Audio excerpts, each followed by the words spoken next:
लोकसभा चुनाव 2024 के नतीजे आते ही कहा गया कि नीतीश कुमार और चंद्रबाबू नायडू के पास अब अलादीन का चिराग है। इधर चिराग घिसेंगे और उधर नई मोदी सरकार की कैबिनेट में सीट निकलेंगी। लेकिन नई कैबिनेट की लिस्ट कुछ और ही कहानी बता रही है। नरेंद्र मोदी के नेतृत्व में 9 जून को नई एनडीए सरकार बन चुकी है। नरेंद्र मोदी ने बतौर पीएम तीसरी बार पद की शपथ ली है। 12 और 16 सीट जीतने वाले नीतीश की जेडीयू और नायडू की टीडीपी से मोदी कैबिनेट में दो नाम शामिल किए गए हैं। वहीं अगर बीजेपी को छोड़कर एनडीए के बाकी दलों की बात करें तो 71 लोगों की कैबिनेट में सिर्फ 11 मंत्री घटक दलों से बनाए गए हैं।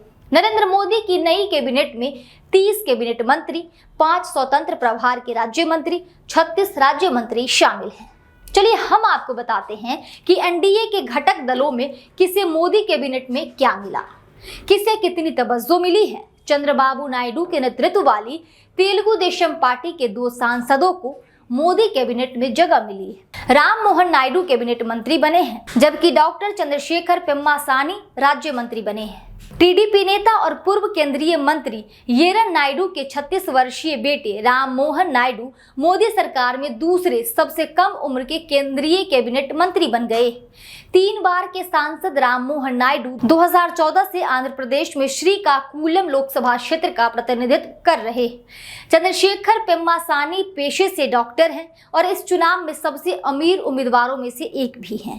पहली बार चुनाव लड़ रहे चंद्रशेखर पेम्मासानी ने आंध्र प्रदेश की गुटूर लोकसभा सीट से जीत हासिल की। उन्होंने सीट पर टीडीपी के लिए अब तक की सबसे बड़ी जीत दर्ज की है। उनकी जीत का मार्जिन 3.4 लाख से अधिक वोटों का रहा है। मीडिया रिपोर्ट्स की माने तो चंद्रबाबू नायडू ने मोदी कैबिनेट में 2 नहीं 4 कुर्सियां मांगी थी। साथ ही उन्होंने लोकसभा स्पीकर के पद की भी मांग की। सदन को चलाने से लेकर बिल पास करने में अहम भूमिका और दल बदल कानून लागू करने में विवेकाधिकार की शक्ति, कई वजहों से सबकी नजर इस पर है कि इस बार यह पद किसको मिलता है। नायडू एनडीए में कोई स्वाभाविक सहयोगी नहीं है। पहले भी गठबंधन से बाहर जा चुके हैं और कई मौकों पर मोदी की खुली आलोचना कर चुके हैं। ऐसे में नई सरकार में नायडू को बीजेपी किसी सूरत में नाराज नहीं करना चाहेगी। ट्विटर, इंस्टा या फेसबुक, कोई भी सोशल मीडिया प्लेटफॉर्म उठा लीजिए, नीतीश कुमार हर जगह मीम्स के रूप में छाए हैं। पलट की चकलस और अपने यू टर्न के इतिहास की वजह से नई एनडीए सरकार के लिए नीतीश सबसे सेंसिटिव कड़ी। यही वजह है कि सबकी नजर थी कि नई कैबिनेट में नीतीश कुमार की पार्टी जेडीयू को कितनी सीटें मिलती हैं। जवाब आया है 2।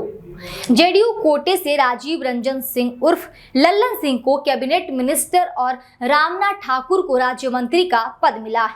रामनाथ ठाकुर जेडीयू के राज्यसभा सांसद हैं और भारत रत्न कर्पूरी ठाकुर के बेटे हैं। उन्होंने कई महकमों का कामकाज संभाला है। आरजेडी और नीतीश कुमार की सरकार दोनों में मंत्री रह चुके हैं। वहीं लल्लन सिंह जेडीयू के राष्ट्रीय अध्यक्ष रह चुके हैं और इस बार मुंगेर सीट पर लोकसभा चुनाव लड़ा था और जीत दर्ज की। लल्लन सिंह भूमिहार समुदाय से आते हैं। न्यूज़ 24 लिखता है, मोदी की नायडू नीतीश की गारंटी, धोखा निश्चित भारतीय जनता को। बीजेपी नेता सुब्रमण्यम स्वामी का पीएम मोदी पर निशाना।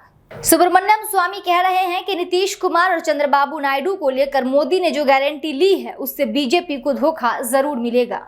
वहीं जर्नो मिरर लिखता है कि आंध्र प्रदेश में मुसलमानों को मिलने वाला आरक्षण जारी रहेगा। यह तुष्टीकरण के लिए नहीं बल्कि सामाजिक न्याय के लिए है, क्योंकि यहाँ मुसलमानों की प्रति व्यक्ति आय सबसे कम है। वहीं आगे जर्नो मिरर लिखता है कि जेडीयू नेता केसी त्यागी ने दी बीजेपी को चेतावनी, बोले मुस्लिम विरोधी प्रोपोगेंडा नहीं चलने देंगे। अरुण अरोड़ा लिखते हैं कि आंध्र प्रदेश में एनडीए की सरकार बनने के तुरंत बाद हर हज यात्रियों को 1 लाख रुपए की आर्थिक सहायता दी जाएगी, चंद्रबाबू नायडू। प्रशांत टंडन लिखते हैं कि 18वीं लोकसभा को 2 सरकारें बनाती हैं। पहली कल बन गई, स्पीकर टीडीपी का नहीं बना तो दूसरी जल्द ही बनेगी। मनीष जगन अग्रवाल लिखते हैं कि अगर स्पीकर बीजेपी का होगा तो कुछ ही दिन में नायडू जी और नीतीश कुमार जी के सांसद बीजेपी में शामिल हो चुके होंगे और टीडीपी और जेडीयू को सिर्फ ठेंगा मिलेगा। बीजेपी दलों को तोड़ने की मास्टर है। 272 का मेजॉरिटी मार्क आंकड़ा जल्द ही अकेले पाना चाहेंगी और इसके लिए बीजेपी की बुरी नजर शिंदे पर है।